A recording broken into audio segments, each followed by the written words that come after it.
seeing you now, the contrast couldn't be stronger to the role you're playing. So let me start by asking, when you heard that the role of Lisbeth Salander was available, what was your mindset? Did you say, this is the role I have to play, I would be perfect for it, or did you have your own doubts if you could fill those shoes? Not at first. When I first, I'd seen the Swedish film first before I even knew I would audition for the American film, and I thought it was great. I thought she was incredible. But I didn't leave that film thinking, God, I have to play that part. I would be perfect for it.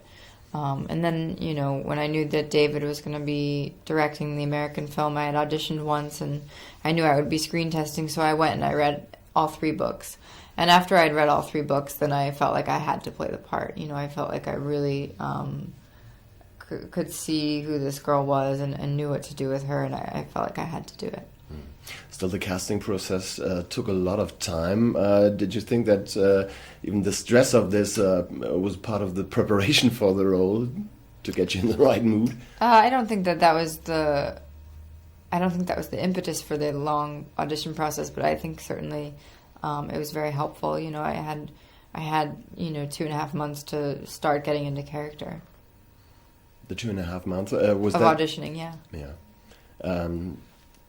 On top of that, you spent quite some time in Sweden, I heard. How long was it, and what did you do there?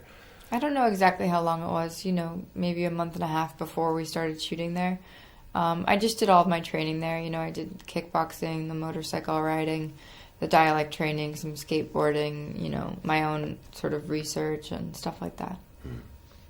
I read a lot about the emotional impact that especially the rape scene had on the male actor in the scene, but nothing was said about the emotional impact that scene had on you. I think that must have been even harder to cope with. Yeah, it was a very difficult scene to shoot. It was a difficult week, and it's really intense material. It would be strange if it didn't have an emotional impact on us.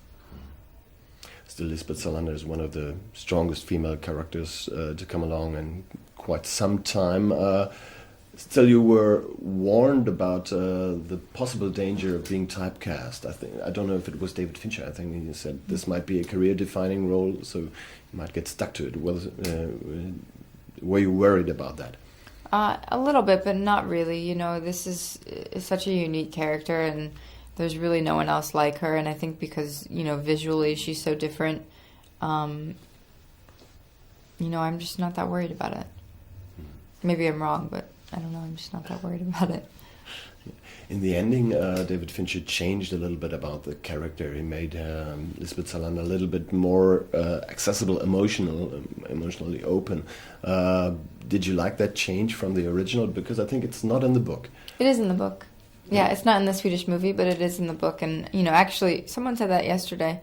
I don't actually think that's true. I think in the book, she's actually much more sort of romantic and gushy than I think we played it down. In the book ends on her bringing Mikael a gift, but it's an Elvis poster that says Heartbreak Hotel, and she's just sort of declared to herself that she's in love with him, and she goes to bring him this poster that says Heartbreak Hotel on it, and she throws it away. It's the same ending, we just switched out the gifts.